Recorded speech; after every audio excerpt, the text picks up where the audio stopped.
দক্ষিণ আফ্রিকায় অগ্নিকাণ্ডে ৬ বাংলাদেশের মৃত্যু, চিকিৎসাধীন একজন, নিহতদের সবার বাড়ি নারায়ণগঞ্জের ফতুল্লায়।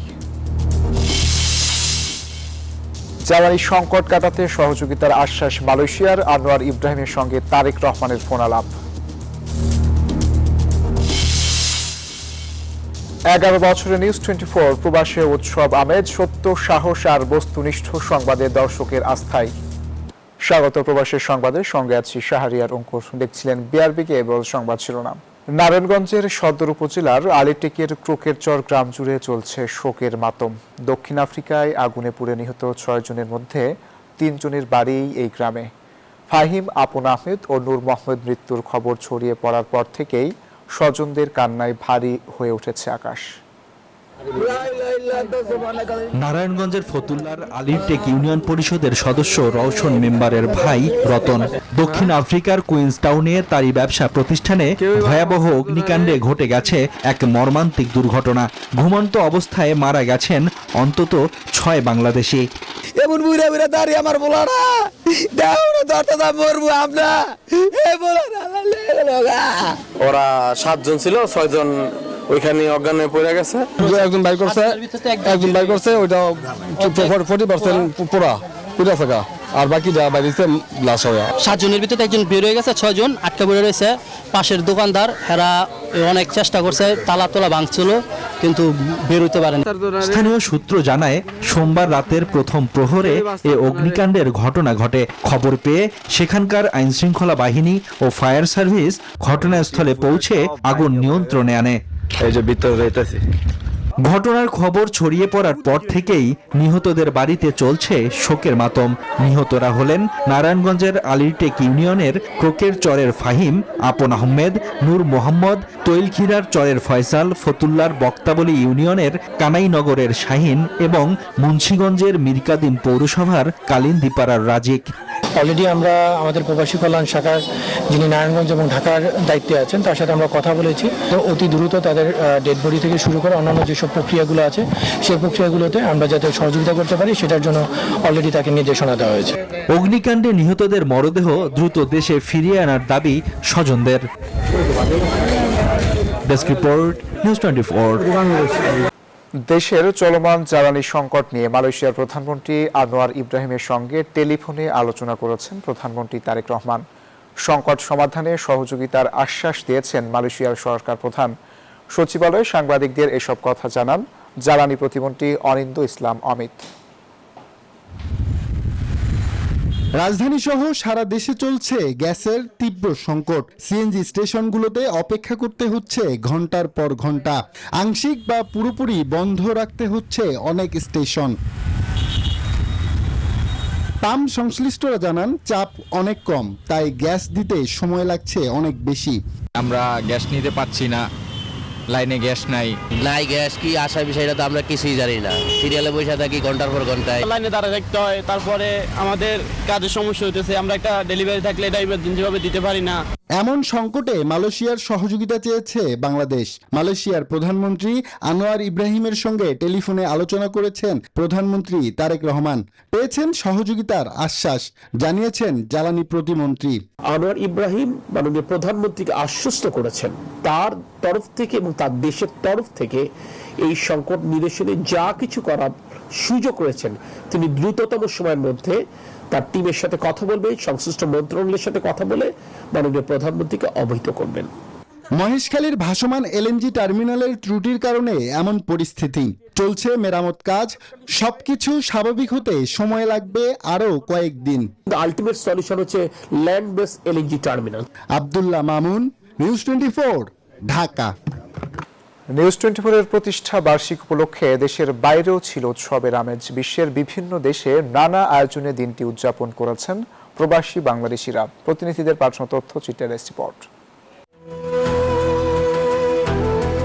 10 বছরের পথ চলা, সত্য, সাহস আর বস্তুনিষ্ঠ সংবাদে দর্শকদের আস্থার ঠিকানা নিউজ 24। দেশের সীমানা পেরিয়ে বিশ্বের নানা প্রান্তে ছড়িয়ে থাকা বাংলাদেশিদের কাছেও হয়ে উঠেছে নির্ভরতার আরেক নাম। দেশের পাশাপাশি প্রবাসেও নির্ভুল ও সময়োপযোগী সংবাদ পৌঁছে দিতে কাজ করছেন নিউজ 24 এর প্রতিনিধিরা। প্রবাসীদের সুখ দুঃখ অর্জন আর সম্ভাবনার গল্প তুলে এনে গড়ে তুলেছেন আস্থার এক শক্ত সেতুবন্ধন। 11তম প্রতিষ্ঠা বার্ষিকী উপলক্ষে স্পেনে কেক কেটে উদযাপন করেন প্রবাসী বাংলাদেশিরা। তারা বলেন, বস্তুনিষ্ঠ সাংবাদিকতা আর নিরপেক্ষ সংবাদ পরিবেশনের ধারাবাহিকতায় নিউজ 24 তাদের বিশ্বাসের জায়গা হয়ে উঠেছে।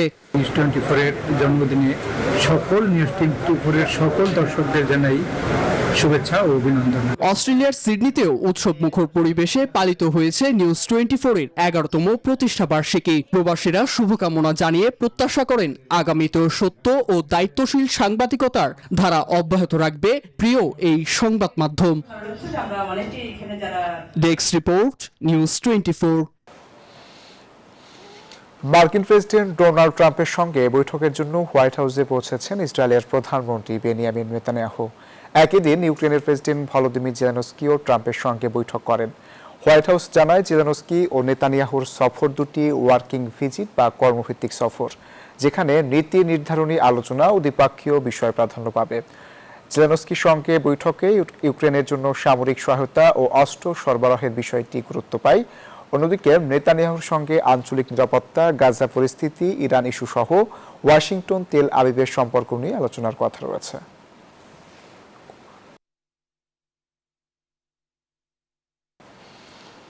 জাপানের দক্ষিণাঞ্চলের কুমামোটাতেতে 7.1 মাত্রার শক্তিশালী ভূমিকম্পে ব্যাপক ক্ষয়ক্ষতি হয়েছে। ভূপৃষ্ঠের মাত্র 10 কিলোমিটার গভীরে উৎপন্ন এই ভূমিকম্পে বিদ্যুৎ বিচ্ছিন্ন হয়ে পড়েছে হাজার বসতি, ক্ষতিগ্রস্ত হয়েছে সড়ক ও ভবন। কুমামোটোর একটি শপিং মলে ভূমিকম্পের পর বিস্ফোরণে কয়েকজনের মৃত্যুর আশঙ্কা করা হচ্ছে। এছাড়া 20 থেকে 30 জন কর্মী ধ্বংসস্তূপে আটকা পড়েছেন বলে আশঙ্কা করছে পুলিশ। পরিস্থিতি মোকাবিলায় প্রায় 3 লাখ মানুষকে নিরাপদ আশ্রয় কেন্দ্রে সরে যেতে বলা হয়েছে। সার্বিক পরিস্থিতি মূল্যায়ন করে সহযোগিতার প্রতিশ্রুতি দিয়েছেন দেশটির প্রধানমন্ত্রী সানাই তাকাইচি।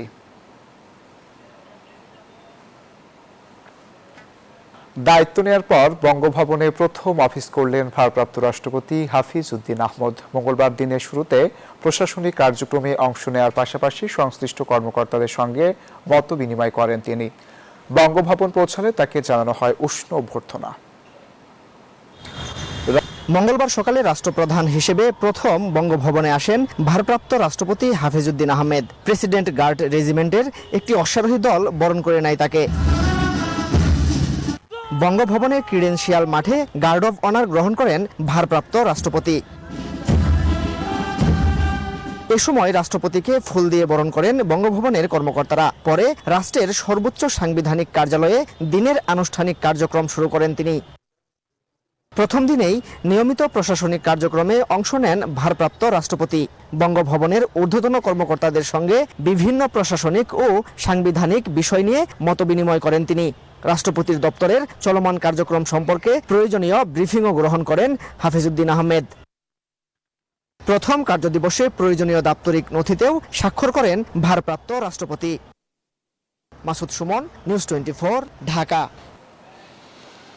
রাষ্ট্রপতির দায়মুক্তি কেবল দায়িত্ব পালনকালে থাকে। সরকার মোহাম্মদ শাহাবুদ্দিনের বিরুদ্ধে কোনো মামলা করছে না, তবে আইনি পদক্ষেপ নিতে বাধা নেই। সচিবালয়ে সাপ্তাহিক ব্রিফিংয়ে এসব কথা জানিয়েছেন প্রধানমন্ত্রীর তথ্য উপদেষ্টা ডক্টর জাহিদুর রহমান।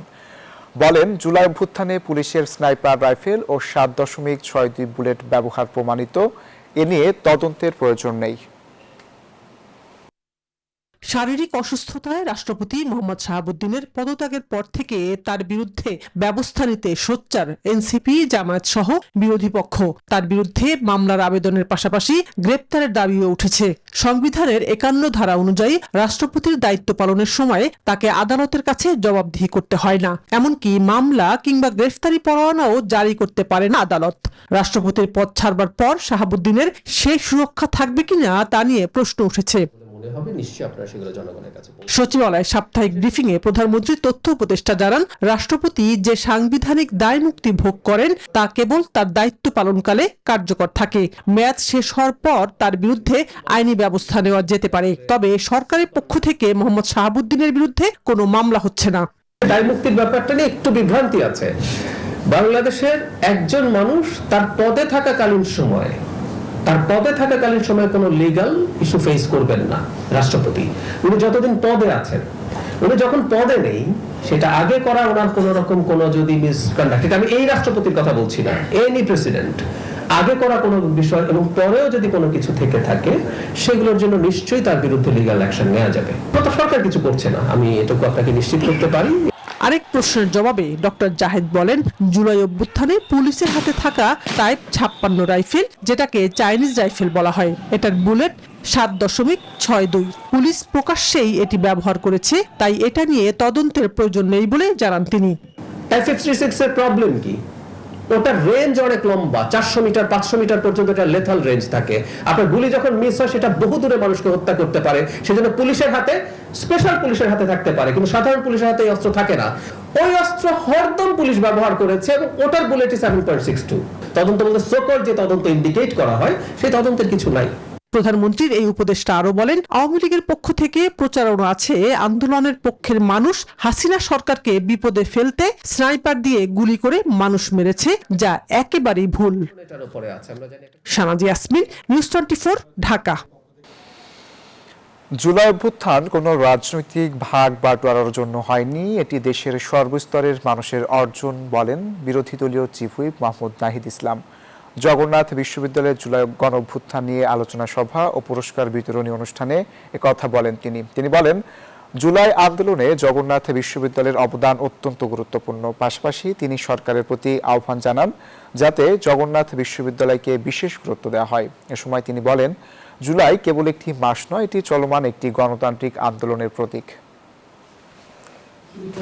আজকের এই প্রোগ্রামে আমরা মনে করি জুলাই গণ অভ্যুত্থান ছিল সকলের অংশগ্রহণে, এবং এটা বিএনপি জামাত এনসিপির না, এটা রাজনৈতিক দলের মধ্যে ভাগ বাটোয়ারা না, কেবল এটা জনগণের আন্দোলন, জনগণের গণ অভ্যুত্থান, সাধারণ শিক্ষার্থীদের গণ অভ্যুত্থান। সেই কন্ট্রিবিউশন গুলো যদি আমরা তুলে ধরতে পারি, ইনশাআল্লাহ আমি মনে করি এটা আপনাদের জন্য অনেক সহায়ক হবে। হাসপাতালের বেডে মুমূর্ষু রোগী আর বাইরে রক্তের জন্য স্বজনদের ছোটাছুটি। মানুষের এমন অসহায় মুহূর্তে সুযোগ নিচ্ছে অসাধু চক্র। সোশ্যাল মিডিয়ায় পোস্ট কিংবা সাহায্য চাইলেই সক্রিয় হয়ে ওঠে তারা। ভুয়া রক্তদাতা সেজে গাড়ি ভাড়া দাবি এবং নাস্তার কথা বলে টাকা নিয়ে কেটে পড়ছে চক্রটি। মাহমুদুল হাসানের ক্যামেরায় মাসুদ সুমনের রিপোর্ট। গেল বৃহস্পতিবার গাজীপুরের কালীগঞ্জ থেকে মুমূর্ষু অন্তঃসত্ত্বা স্ত্রীকে নিয়ে দ্রুত পিজি হাসপাতালে ছুটে আসেন রানা সরকার। চিকিৎসকরা জানান, জরুরি ভিত্তিতে প্রয়োজন 14 ব্যাগ রক্ত, সময় কম, দুশ্চিন্তা আকাশচুম্বী। উপায় না পেয়ে সামাজিক যোগাযোগ মাধ্যম ফেসবুকে জরুরি রক্তের পোস্ট দেন রবিউল, কিন্তু রক্তের ব্যবস্থা হওয়ার আগেই তার ফোনে হানা দেয় প্রতারক চক্র। একটা ফোন আসলো আমার কাছে, তারা বলতেছে আমি 6 জন ডোনার আছে, আমি পাঠাইতেছি, আপনি ম্যানেজ করেন আর 2000 টাকা তাড়াতাড়ি আমাকে বিকাশ করেন। একই নির্মম বাস্তবতার শিকার খুলনা থেকে পঙ্গু হাসপাতালে আসা রকিবুল ইসলামও। একজনকে বললে দেখা যায় আরো 2-3 জন আসতেছে। রক্তের আড়ালে এই সিন্ডিকেটের অনুসন্ধানে নামে নিউজ 24 উঠে আসে চাঞ্চল্যকর তথ্য। দেশের বিভিন্ন প্রান্ত থেকে মাত্র একদিনেই সামনে আসে এমন অন্তত 50টি অভিযোগ। টাকা পাঠানোর পর আর কোনো খোঁজ নাই, তারা এভাবে মেসেজ সিনও করতেছে না, ব্লক করে। অবশ্যই আইনের আশ্রয় নেবেন, আইনের আশ্রয় নিলে পুলিশ তদন্ত করে সেই সংশ্লিষ্ট ব্যক্তিদেরকে শনাক্ত করতে সক্ষম। জরুরি মুহূর্তে রক্তের অভাব যেমন রোগীর প্রাণ কেড়ে নিতে পারে, তেমনি এমন জঘন্য প্রতারণা ভেঙে দিচ্ছে অসহায় মানুষের শেষ আশাটুকু। এক ব্যাগ রক্তে যেমন বেঁচে যায় একটি প্রাণ, তেমনি সামান্য একটি অবহেলায় হতে পারে বড় ধরনের ক্ষতি। তাই এই গুরুত্বপূর্ণ সময়ে রক্ত খোঁজার ক্ষেত্রে সামাজিক যোগাযোগ মাধ্যমে যে কাউকে বিশ্বাস না করাই হবে বুদ্ধিমানের কাজ। মাসুদ সুমন, নিউজ 24, ঢাকা। টিসিবির পণ্য নিতে এসে দেয়াল ধসে প্রাণ গেল 2 জনের। রাজধানীর মিরপুর বিশ্ববিদ্যালয় কলেজের পেছনের দেয়াল ধসের এই ঘটনায় আহত হয়েছেন আরও কয়েকজন। খবর পেয়ে ঘটনাস্থল পরিদর্শন করেন ঢাকা উত্তর সিটির প্রশাসক শফিকুল ইসলাম খান। নিহতদের পরিবার ও আহতদের পাশে থাকার প্রতিশ্রুতি দেন তিনি। এদিকে ঘটনা তদন্ত করে ব্যবস্থা নেওয়ার কথা জানিয়েছে পুলিশ। মিরপুর বিশ্ববিদ্যালয় কলেজের পেছনে লাভ রোড, মন্দির রোড এলাকায় টিসিবির পণ্য নিতে লাইনে দাঁড়ান অনেকে। হঠাৎ কলেজের পেছনে একটি পুরনো দেয়াল তাদের উপর ধসে পড়ে, চাপা পড়েন বেশ কয়েকজন। তাদের উদ্ধারে নামেন স্থানীয়রা এবং পুলিশ। ভূমিকম্প হয়েছে 7 মাস আগে, ওই সময় ওয়ালটা বাঁকা হয়ে রয়েছে। বাঁকা হওয়ার পরে কর্তৃপক্ষ আসছিল, দেখে শুনে গেছে, দেখে শুনে যাওয়ার পরে ওটার কোনো ব্যবস্থাই নেওয়া হয় নাই। দৌড়ে এসে দেখি যে এখানে 10 থেকে 12 জন লোক মানে দেওয়ালের ইয়েতে চাপা পড়েছিল, আর এই পাশে টিসিবির চাল দিচ্ছিল আর কি, যার কারণে লোকগুলো এই যে আইল্যান্ডের উপরে বসা ছিল। তো এই চাপাতে ইনস্ট্যান্ট 2 জন লোককে আর কি খুব খারাপ অবস্থা ছিল। হঠাৎ করে বিকট একটা শব্দ হয়, আমরা কলেজের উপস্থিত যে শিক্ষার্থীরা ছিল সবাই আমরা দ্রুত চলে আসি। আসার পরে দেখি ওয়ালটা ধসে গেছে। আহতদের হাসপাতালে নেওয়া হলে একজন নারী ও একজন পুরুষকে মৃত ঘোষণা করে চিকিৎসক। খবর পেয়ে ঘটনাস্থলে যান ঢাকা উত্তর সিটির প্রশাসক। হতাহতের ঘটনায় দুঃখ প্রকাশ করেন তিনি। শুধুমাত্র ব্রিক ওয়াল, যেটা ইটের ওয়াল বলি, সেখানে সেই ইটের ওয়াল দিয়ে করা হয়েছে বিধায় আজকে এত বড় একটা দুর্ঘটনা। আগামীতে যাতে এই ধরনের কোনো দুর্ঘটনা না ঘটে, বাদ বাকি যে ওয়ালগুলো আছে আমরা স্কুল কর্তৃপক্ষের সাথে কথা বলে সেটা কিভাবে শক্তিশালী করে শক্ত করে ব্যবস্থা নেওয়া যায় আমরা সেই ব্যাপারে কথা বলে ব্যবস্থা গ্রহণ করব। ঘটনা খতিয়ে দেখে দায়ীদের বিরুদ্ধে ব্যবস্থা নেওয়া হবে বলে জানিয়েছে পুলিশ। মোহাম্মদ কবির, নিউজ 24, ঢাকা। দীর্ঘ 45 দিন পর রাজধানীর মগবাজারের আদ্দিন মেডিকেল কলেজ হাসপাতালে চালু হলো চিকিৎসা সেবা কার্যক্রম। স্বল্প খরচে ফের চিকিৎসার সুযোগ পেয়ে খুশি রোগীরাও। কর্তৃপক্ষ জানায়, চিকিৎসার মান উন্নয়ন করতে এরই মধ্যে নানা উদ্যোগ নেওয়া হয়েছে। সোমবার 3 শর্তে হাসপাতালের লাইসেন্স ফেরত দেয় স্বাস্থ্যসেবা চালুর অনুমতি দেয় স্বাস্থ্য মন্ত্রণালয়। গত 11 জুন 6 শিশু মৃত্যুর ঘটনায় লাইসেন্স বাতিল করে স্বাস্থ্য বিভাগ। দীর্ঘ 1.5 মাস পর চিরচেনা রূপে ফিরেছে মগবাজারের আদ্দিন হাসপাতাল। সকাল থেকেই পুরোদমে শুরু হয়েছে সব বিভাগের চিকিৎসা সেবা কার্যক্রম। বন্ধ থাকার সময় হাসপাতালের প্রতিটি ওয়ার্ড ও আইসিইউ সহ সার্বিক অবকাঠামো সংস্কার ও আধুনিকায়ন করা হয়েছে। অনাকাঙ্ক্ষিত শিশু মৃত্যুর ঘটনায় দুঃখ প্রকাশ করে কর্তৃপক্ষ জানায়, চিকিৎসার মান উন্নয়ন করতে কর্মকর্তা ও কর্মীদের দেয়া হয়েছে বিশেষ প্রশিক্ষণ। যে নবজাতকের মৃত্যুর ঘটনা ঘটেছিল তাদের জন্য আমরা অনেক শোকাহত ছিলাম। 47 দিন আমাদের ওয়ার্ড, কেবিন, আমাদের ইন্টারনাল যে লজিস্টিক সাপোর্ট, এগুলোকে আমরা রেনোভেট করেছি। যেরকম আপনারা হয়তো অলরেডি শুনেছেন যে আমাদের ভেন্টিলেশন একটু প্রবলেম ছিল, কিছুটা প্রবলেম ছিল, সেগুলোকে আমরা আরও বেটার করেছি এবং আমরা মেক শিওর করছি যে আমাদের এখানে কোনো রকম কোনো ইনফ্রাস্ট্রাকচারে যেন আমাদের সমস্যা না থাকে। এটা আমরা উত্তরোত্তর আরও চেষ্টা করব। ঘরের কাছে কম খরচে ফের চিকিৎসার সুযোগ পেয়ে খুশি রোগীরা। এখান থেকে যে সুচিকিৎসাটা মানুষ পেত সেটা থেকেও বঞ্চিত হয়েছে, এতে সবাই আমরা ক্ষতিগ্রস্ত হয়েছি। এত ভালো লাগছে যে খুলছে, আজকে আইছি, আবার কালকে হবে। সারা দেশের সমস্ত রোগীরাই যাতে সেফটিতে থাকে এবং আমরা কর্তৃপক্ষের কাছে এটাই আবেদন করব, কোনোভাবেই যাতে সেবার মান না কমে। উন্নত সেবা নিশ্চিতের প্রতিশ্রুতি দিয়ে নতুন পথ চলা শুরু করলো আদ্দিন হাসপাতাল। এখন দেখার বিষয় সাধারণ মানুষের আস্থা তারা কতটুকু ধরে রাখতে পারে। রাজু মাহমুদ, নিউজ 24, ঢাকা। আর এই ছিল প্রবাসের সংবাদে। এতক্ষণ সাথে থাকার জন্য ধন্যবাদ সবাইকে।